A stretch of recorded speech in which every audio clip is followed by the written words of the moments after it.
This podcast was recorded on Gadigal land. We acknowledge the traditional custodians of this land and pay our respects to elders both past and present. Always was, always will be.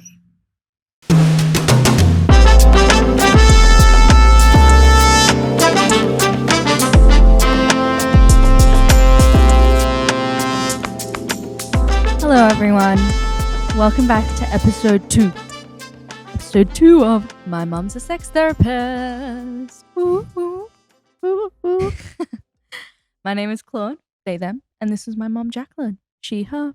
And I am the sex therapist. Welcome back. Episode 2. Yay! We're Go here. us. Here we are in the future. The podcast has been out for a week. It has. So exciting. It is so exciting. Do you want to know what my favorite bit is? What?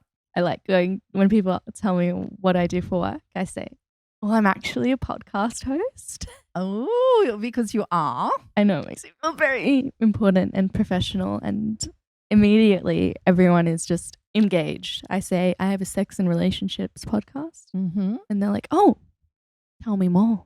Yes, because it's an area of life that is relevant to everyone. Universally applicable. Universally, sex, love, intimacy, connection, relating, fundamental to being human. Mm-hmm, definitely. And literally everyone I've talked to about it has been interested. I bet. So I'm very excited to be here today. It's so exciting. And it's so great that you, my darling daughter, are helping me get the message out to the world. Yeah. Because there's so much rubbish information out there and a dearth of good information. So go us. We're rewriting the societal script. We are rewriting the societal script. One episode at a time. One episode at a time. Thankfully, some good sex education. Yes. Finally. Finally, more than just the reproduction education that you might get if you're lucky. Stuff that's actually useful throughout the whole of life. It's a bit of a rainy one here in Sydney today. It is. You might actually be able to hear the thunder. It's kind of, whoa, it's coming down. Raining. It's pouring. Yeah. It's kind of erotic. Yeah, it is. Nice segue. Nice segue. It is. It's kind of like getting nature to turn you on in a way. Boost your libido. Boost your libido. Have we done? No, we haven't done an episode on that, but we will. Nature is a libido Yeah. enhancer. All about life. Life Also, force. like something about the rain. It's just cleansing. It is. And it's wet. Wet. Wet. Anyway, on to the first part of our segment, which is my darling daughter. Speaking of things erotic, what was the most erotic moment or experience for you this past week? Well, this week was the beginning of my cycle. And so if you don't have ovaries, that means you're bleeding. And Yes. I usually feel like absolute poo-poo for the first 3 to 4 days. And then I start to go in an incline with some extra dopamine in my brain. Yes. And during that incline this time around, my best friend, or one of my best friends, Ella, met my boyfriend. Ooh. And it was an extremely beautiful moment. We were at a martini bar. Of course. And there was just this point that was very poignant, a poignant point where I was just watching them interact and having the best, silliest time ever, and just internally felt so correct and aligned with the world. I was like, my beautiful boyfriend is meeting my beautiful best friend and they love each other. Yeah. And I was a little bit nervous for obvious reasons, but everyone loves Ella. She's not shy at all. She can talk to basically anyone, and she just exudes a love and confidence and goodness and listens so intently. And they're just both academic creatives, and they're both so beautiful.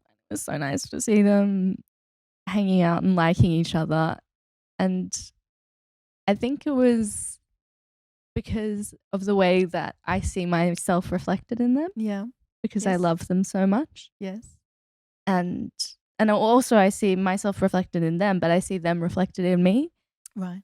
And so seeing my inside in their physical form interacting with each other and being positive was just so wonderful to see. And it was made me feel aligned with the world, and just generally good, correct, and whole, and loved, and Yeah. just lovely. And beautiful and intimate. And like what I'm getting from that is like the particular kind of intimacy that you have with lover and with Ella, your friend, is a different kind of intimacy, but both beautiful. And then that's sort of being shared between them, and it's just enhancing all of that goodness. Definitely. I love it. I was silent.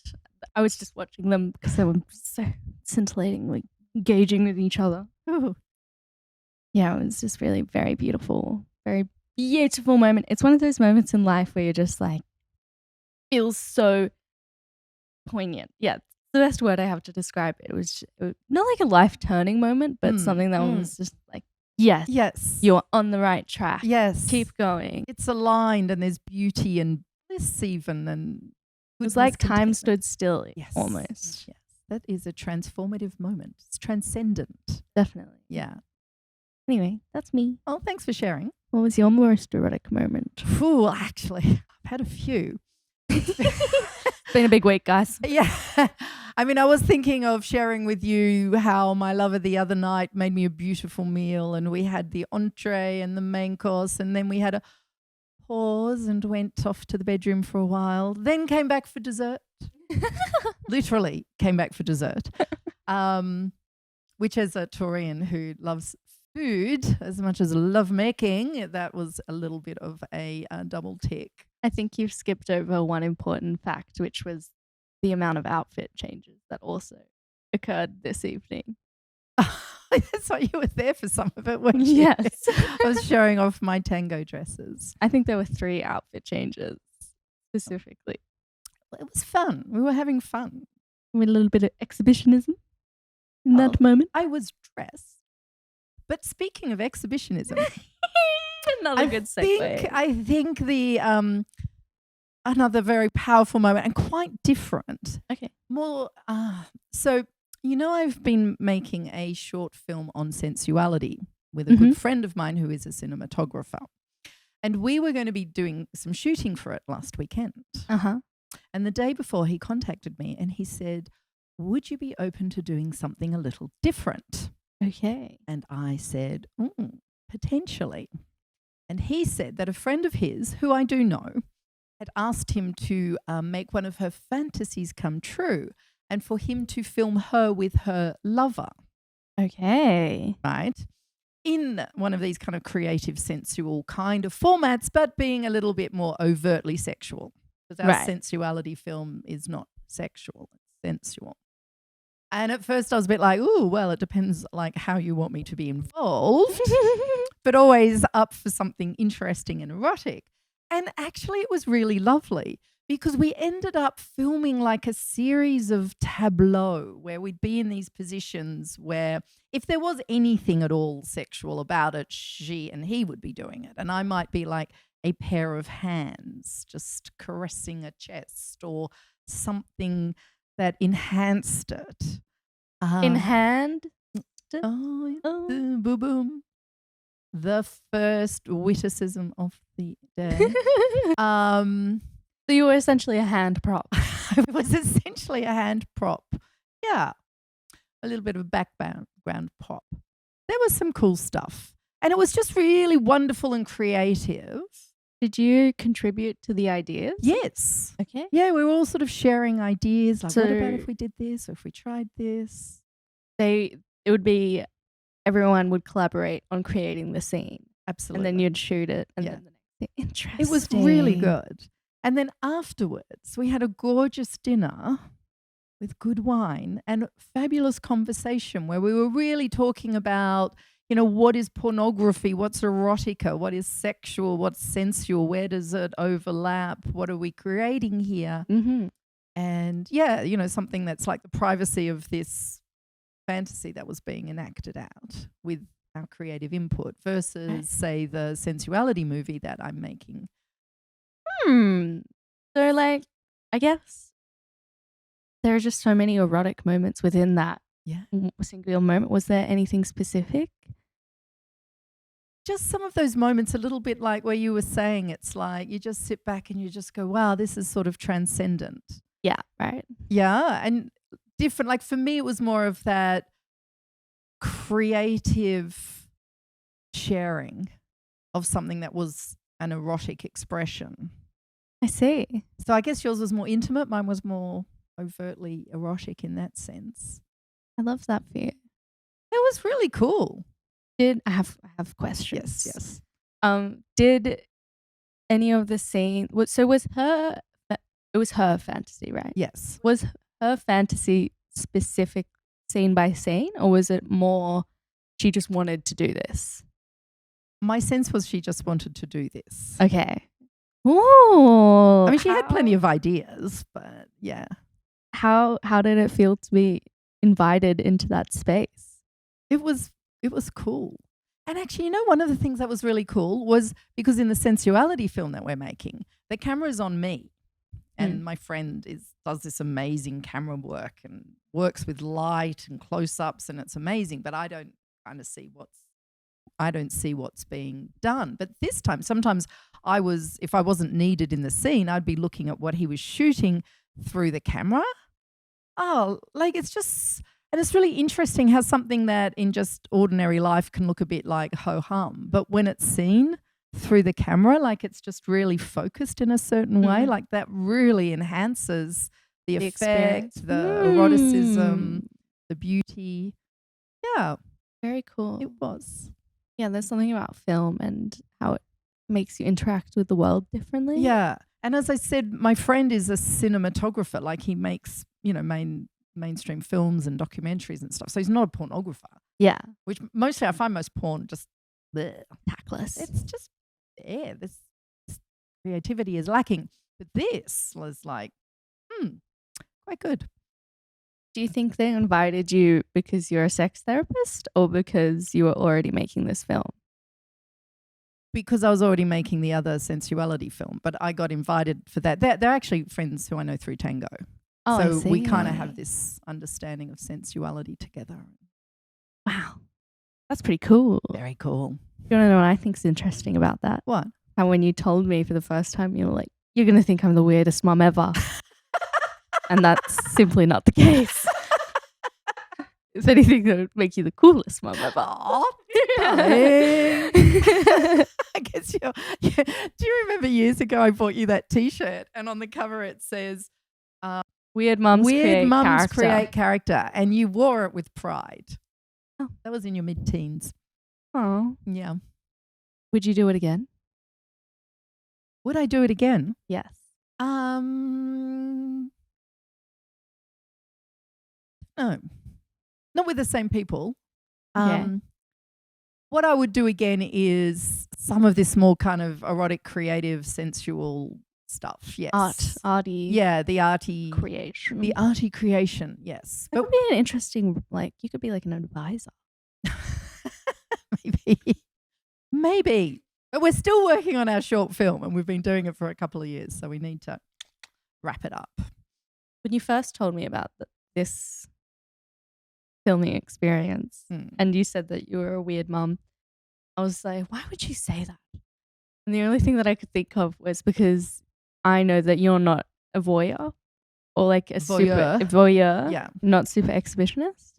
But it seems like you went out a little bit out of your comfort zone, but not too much.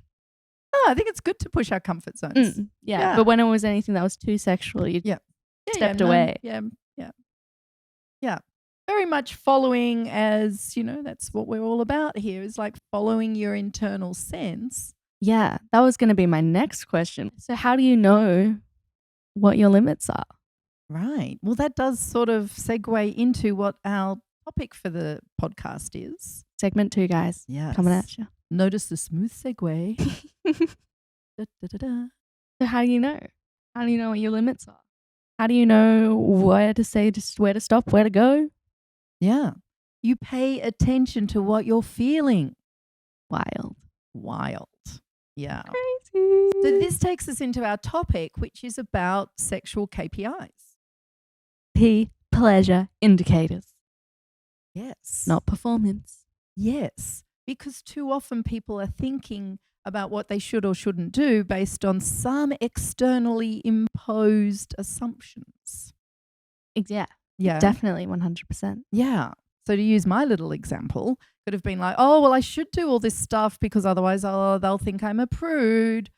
Or maybe in the other extreme, I might have gone, oh, no, I couldn't possibly do things like that. You know, I'm a fine, upstanding mother and member of the community. Oh, that would be shocking. Right? Society. Yes. Well, mothers aren't supposed to be sexual, are they? That makes no sense. It makes no sense. There's a lot of stuff that makes no sense when you start thinking about it in this field. Yeah. But what you need to do is you go inwards. What am I feeling? What are the choices that I'm making here? Right? And if we're talking about sex, love, intimacy, the only two KPIs that matter are pleasure and connection. One more time for the people in the back. Pleasure and connection. You need to ask yourself, does this feel pleasurable? Does this feel connecting? If the answer is yes, keep going. If the answer is no, well, you go inside again. What would be my yes? What needs to shift or change or possibly stop so that it still feels pleasurable and connecting? Right? Would you say this journey starts from a masturbation, self-sexual point of view? Look, once again, you're going to the physical with that question. True, I am. Yeah? Right? And so often when we're talking about these things, and you think, well, what do you like? What do you not like? It's like, well, how do I like to be touched there? What do I like there? Right? And sure, that's part of it. And certainly self-pleasuring is a very important part of life. Literally gets you in touch with your sexuality, right? And you can learn a lot about that. But then when you're interacting with another person, whether it's an actual sexual interaction or a more intimate thing like you were sharing with your friends or what I was sharing with my friends, it's like, oh, how am I feeling here? Is this feeling right? Is this feeling aligned? You used the word aligned. Yeah, when you were there with your two friends. It felt aligned. That's how I felt with the other three people on that experience. Sometimes it just felt really aligned and right and good. And with that, you get that sort of transcendent joyousness. It subverts what is common because I guess the idea is that people come into sex with an idea of what they want, both to perform and what they want out of it. But this completely rewrites that and makes it more of a moment by moment, in the moment thing. And it can never be super stagnant because it's ever changing. Yes. So even if you are like, wow, I really liked, I don't know, having my toes sucked on. It's not like I'm going to have my toes sucked on every single time now because it gives me an orgasm. I guess. Yeah. Yeah, exactly. And also just doesn't mean that your partner knows, oh, I can do that. That's the button I can press. I can suck her toes and tick a box and I'm a good lover. Yeah. Right? It's very much about, and if we're talking about the two or more people involved, when everyone is doing that, when everyone's paying attention to what am I feeling now? What am I wanting in this moment? Am I enjoying this moment? Is this moment feeling connecting and good? Right? And you can express that so that you know where each other is at. How would you express that? Well, it depends. And again, it depends on whether we're actually talking about a sexual encounter or some of these other examples like we both shared. How did you express it on the weekend during your video shoot? Talk about it. Okay. Yeah, so this is what we're going to do next, how we do it. Sometimes I'd be like, you two do that on your own. I'll just be over here thinking about something different. Okay. Right? Or if we do that, And sometimes there's do I want to do that or not? Because this is important as well, because sometimes we don't know absolutely straight up if we do or we don't. And this applies as much if you're in the bedroom. Well, let me use the other example that I used of the dinner with my lover. And it was like, so how about we have a break in the bedroom? Mm. I'm not quite ready for dessert yet. You know, it's sort of like, oh, is that what you want? How do I feel about that? I've already got the ta-ta-tan cooking in the oven. I'm like, well, could you just pause it for a moment? Right? So this is what I love about the moment by moment co-creation, Yes. is there's actually an erotic playfulness in the sharing of where you're at. Erotic playfulness. I like that. Yeah. Hmm. So rather than just entering into an experience and just going through your script without actually saying how you're experiencing it. I mean, sure, you can moan and groan a bit, but also a lot of my clients, like, they're bored. Yeah. Right. Sure. And part of that boredom is because they're not doing this little erotic playfulness. They're not using it in the lead up. They're not using it. So you think it during. should be? Oh, I was about to say, do you think it should be in the lead up or during? But you've said both. Both. Okay. Definitely both. Can you please give the people some examples of how to do it before and during? Well, I always say that as you're moving towards a sexual encounter, the initiation itself should be a dance. An initiation dance. Indeed. Right? So it's not just, oi, you want to have sex? Like, well, there's nothing in that. Yeah. Oh, should we have sex tonight? Oh, like, and, right? You need to, particularly in established relationships, right?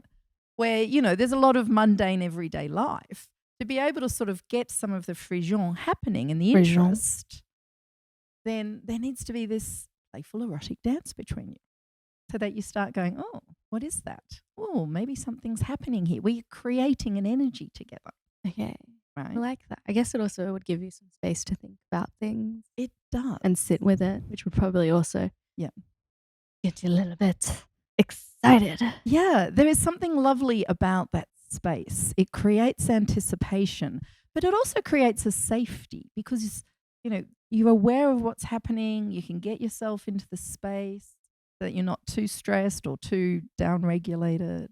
Oh, And it gets the connection happening. love that. Yeah. What about how would you express those KPIs during play? Ah, yes. Well, during the play, when you're engaged with your beloved, then you might be thinking, I wouldn't mind rolling on top, for instance. Okay. Yeah. So you're just throwing out suggestions. You might go, oh, I wouldn't mind going on top. Just a little pause just for your partner to react and process and give you a little sure or heave you over. Right? What if you weren't enjoying it? Ah, right. Well, that's very important too. Yeah. Right. Yes, because a lot of people don't want to say no because they don't want to offend their partner or they don't want to put a dampener on proceedings or whatever. So I always say to people, well, what is your yes? Right? Okay. So like, let's say, gosh, I'm just thinking of something that happened to me the other day where it was just a little bit intense, like just a little bit too Enthusiastic. Yeah. To which I said, I love the enthusiasm, sweetheart, but can we tone it down? Ooh, that's nice. I like that. How did he react when you said that? When you say it in that tone, totally fine. Okay. So he was just immediately acquiescing to that request. Absolutely. Wow. I mean, unless someone is a complete and utter dick, then they actually want you to be enjoying yourself. That is true. Yes. And in my experience, having spoken to thousands and thousands and thousands of people, it's a very rare person who doesn't want their partner to be experiencing pleasure. And if that's your partner, they probably shouldn't be. Yeah. Right. But often it's the way you say it. No one likes to be sort of criticized and, oh, I don't like that. What are you doing that for? Oh, that's really weird. Oh, I don't like that. That's not going to make them feel good. But if you're like, hey, babe, you know, I actually prefer it when you do it like this. Oh, yeah. Oh, that. Now what you're doing. Oh, liking that. They're going to respond. They're going to love that. So essentially, it's the delivery. It is totally in the delivery. Totally. But in saying that, you need to be in a space already where you feel safe enough to express that way. Yes. Right. So like if you're already stressed, you're not going to be able to access that tone of voice. No. And if you're really stressed, it's going to be hard for you to even get into your body to know what you're wanting. right? Stress sort of makes us busy in our heads. So And- then I guess my next question is, how do you know when you're ready? How do you know when you're ready? You'll be feeling the relaxation. You'll be Okay. feeling a sense of, yes, I want to engage. Okay. That alignment. The alignment. Okay, guys, it's making sense now. Yes, you're getting it. I'm following Now, along. if you're not in that space yet, you need to be able to figure out, well, what do I need? Right? And sometimes people need a little bit of time on their own. If you've had a full-on day, then maybe you need to go and have a bath for a while, or go and read a book for a little while, or take the dog for a walk, right? Sometimes we need some time on our own. Other times we might want to spend some quality time with our partner.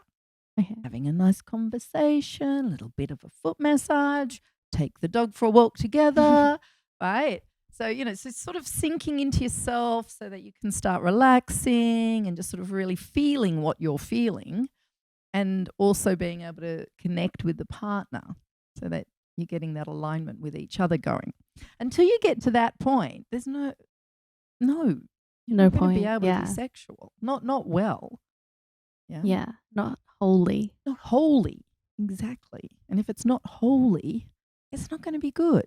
So my next question, how would you ask if your partner is enjoying what you're doing? Say they're not being very expressive in that moment, or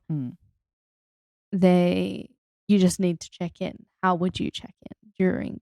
Sure. Well, you would get close to their ear and say something like, "So, how you going there, babe?"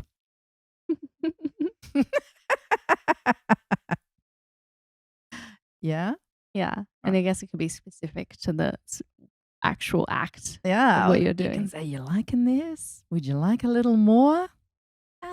How's the pressure? How's the pace?" Yeah. I guess sometimes what my partner does Does he realize? is he's like, is there anything I could be doing better? No, that's not a good question in the middle of it. Yeah.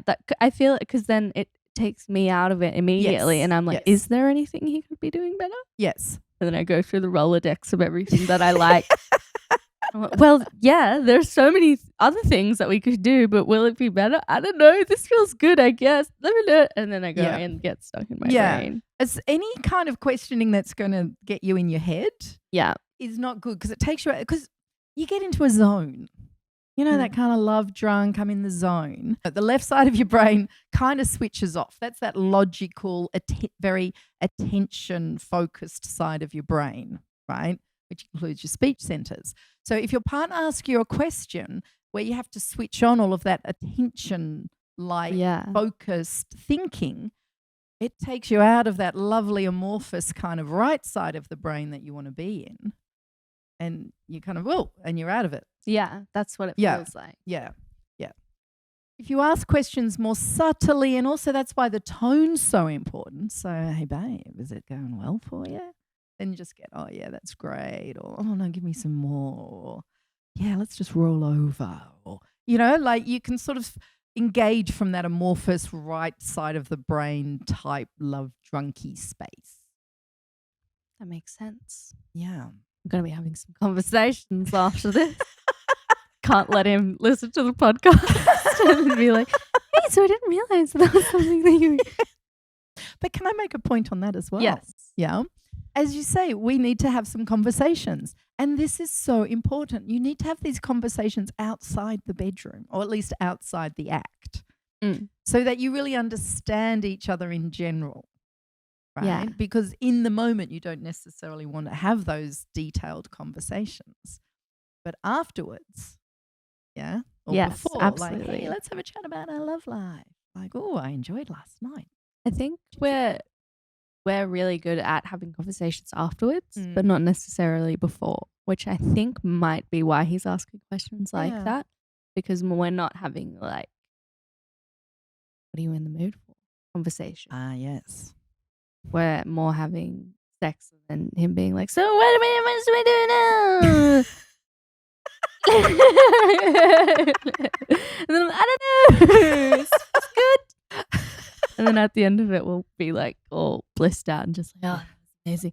Rather than actually being more intentional. Okay, guys, update next week. Yes. I'll look let you forward to know. that. I'll let you know how that goes. Oh my god. You must have expected this a bit when you decided to do this podcast. So, to surmise, Mm, sexual KPIs. yes. There are two. Just two. Just two. Pleasure and connection, and remembering to check in with yourself, right? Is this pleasurable? Is this connecting? And that applies way before you get to the bedroom, right? And that's where you can start doing some of that erotic playfulness with yourself and with your partner to start going, oh. Honestly, I just realized this when you were talking about it. Isn't that how we should be going through life? Well, yes, that's why I say sex is life and the sexual energy is the life force energy. Yes. I'm having a perspective shift moment right now, guys. I can't tell you how many of my clients have said that. Oh my God, you're just changing the whole way I look at the world. Is it pleasurable? Is it connecting? Asking yourself that and then bringing what your findings Yes. to your partner. Yes. Wow, I love that. So cool, guys. Hope you have some hot conversations in your own lives. Send this to your people Do. as a conversation starter if you want. Yeah. Yeah, indeed. It's good for conversation starters. Imagine if you watch this together or listen to it together and then chat about it afterwards. Well, a lot to talk about. Is it pleasurable? Is it connecting? I interrupted your summary? No, I did didn't you think get so. everything out? I think so. Well, look, if the answer is yes, continue. And if the answer is no, do something else. Until you find your yes. Yeah, follow your yes. And if your yes is to stop, then that's your yes. And you do it nicely. Darling, no, had enough. That was great. So, for this last section, which is the myth busting section, I thought it would just be funny and silly if I just went on Google and we answered some of the most popular, most Googled questions about sex, love, and intimacy. Putting me on the spot here. Love it, love it, love it. Okay, I need to get a device. Are we live again? So, yes, you're giggling a lot, my darling. I'm into the Google search bar. I've searched how to have good sex. Okay. And the first most common question that people always ask. Yes. So if you search a question into Google, I'm sure you Googled something before, but it comes up with that like drop down of questions that people also ask. So the first one is, how can I have a good sex feeling? How can I have a good sex feeling? But what I like about that question, right, that is not about busting myths, is it's about the feeling. Oh, we're off general population. Yeah, right.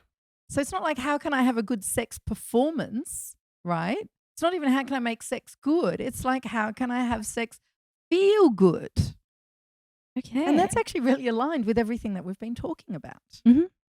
KPIs. The KPIs. Does it feel pleasurable? Does it feel connecting? And that's how you have a good sex feeling. Yeah. You're moving towards it with each other, with that joyful, erotic feeling. Playful, playfully, joyfully erotic. And taking your time. That'll probably be another episode. All right. Next question. Thank you, Mr. Ms. Google. How to become more sexually active? How to become more sexually active? Well, I always say get into your life force because libido means life force energy. So if you're feeling it, then you're more likely to have that libido, that desire. But oh my God, how much time have I got to answer that question?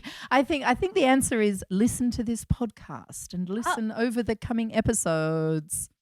If you're interested, follow your interests, I guess. Yes. Okay. Can a man feel when a woman has slept with another man? That's one of the most popular on Google. Yeah. I think that says a lot about the men and their worries. You know, I'm actually going to ditch a myth there. Okay. right? Because I think that's a really good one, is that too often we think, and particularly women think, that men have got their acts together, that they're very sexually confident and, if anything, arrogant and over the top. But in my experience of talking to thousands of men of all different ages and stages of life, no, they're more like this. They're more worried. Am I doing a good job? Am I okay? Oh, Does she love me? Am I pleasing her? Men Yeah, really. being so cute. They are, and it's kind of interesting in my clinic because so often, the men are like, I've never opened up like this, or I've never felt safe to open up. Often the partners say, oh, he's not going to open up to you. And then he does, because he's got this beautiful, safe, non-judgmental space, right? And then that just allows him, oh God, the number of men who they start crying because they're expressing themselves. Had one just last week. It's beautiful. So, can a man feel when a woman has slept with another man? Can a man tell if a woman has slept with another man? Look, I tell you one thing that I've come to believe over the years of doing this, that if a partner suspects the partner, they're probably onto something. If you're in a relationship with someone, then you can often tell something's a little amiss. So whenever someone presents to me that they think that their partner might be cheating on them in some way, I'll kind of give them the benefit of the doubt. Not exclusively. And look, some people are just control freaks and don't let their partners do anything, regardless of gender. But otherwise, yeah, maybe you can tell a little bit, but it's not definite. That's pretty aligned with what the answer on Google is. Oh, wow. What does Google say? Your guy might not be able to tell if you've been sleeping with someone else by how sex feels with you. However, STDs, hickeys, bruises, and the smell of someone else's cologne or perfume on you might make him suspicious. Yeah. He might also be able to figure it out by the way you act around him. Yeah. There's these little suspicions, these little changes. Because sex is not just genitals. No, it's energy. Absolutely. Absolutely. Okay, let's do 2 more. Oh, 2 more. Yeah, 5. Woo-hoo. 5 feels good. I love it. I love being put on the spot. Give me a question. What does it mean when a guy asks for your body count? What does it mean when a guy asks for your body count? Uh-huh. How many people you've slept with? Yes. Well, I would bring it back to that insecurity thing I mentioned just before. Okay. Yes, it could be that he's feeling insecure. Or maybe he has some judgments about women and whether they should be sleeping with others or not. But, I would just say it's actually none of his business. Okay. I don't think you need to share that kind of information with anybody. So it probably means he's not someone you want to be.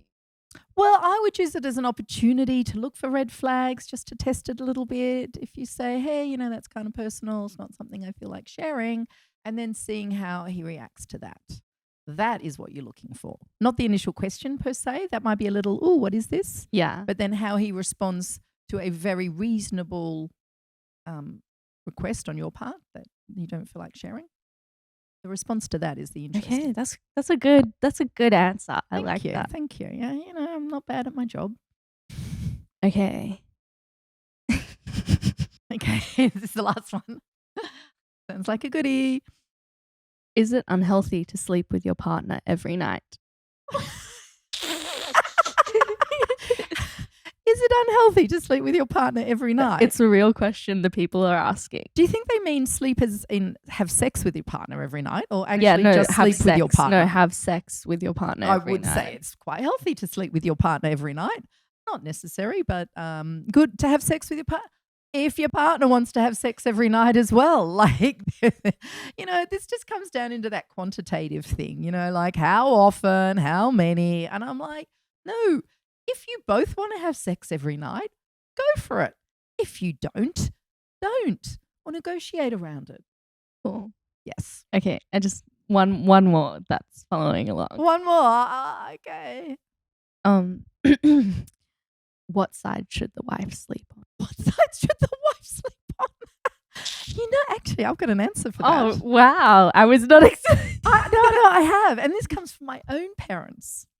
Okay. Who might be quite surprised that they're featuring. Granny and grandpa? Yes, your granny and grandpa featuring on this podcast. Because I came from a military family, so we moved a lot. Right? So we were living in different houses all the time.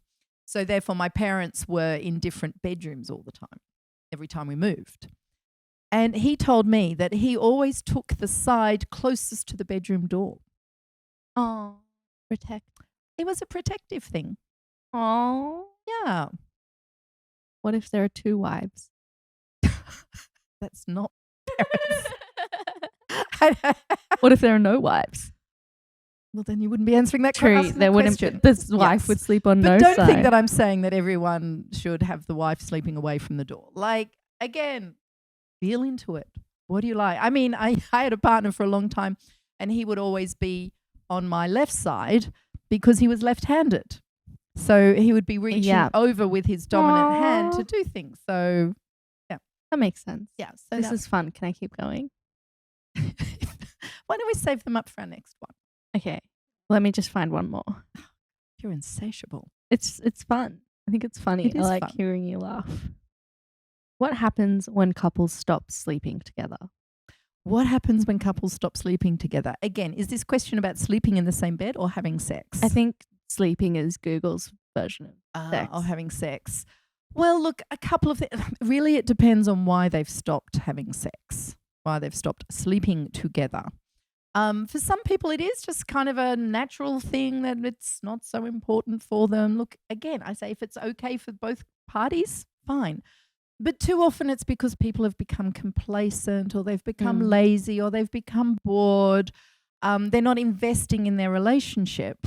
So if they're not being sexually intimate with each other, then they're losing all of the wonderful benefits of connection, not sweating the small stuff. You know, it really gives your relationship resilience.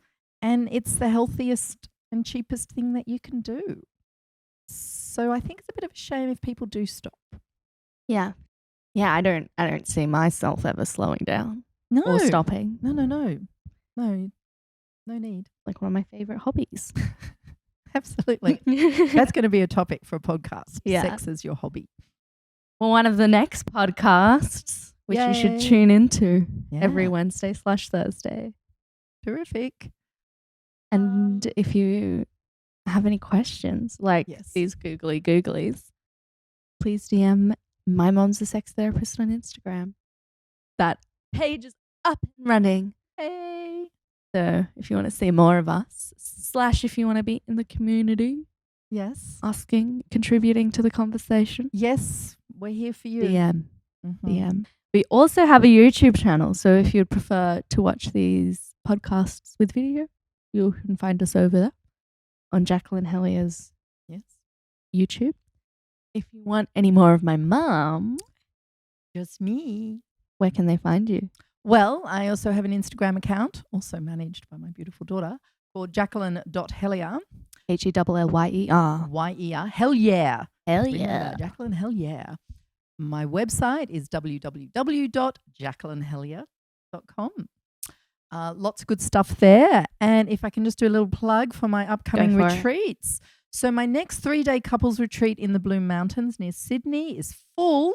So the one after that will be over the Valentine's Day weekend in February. Yay.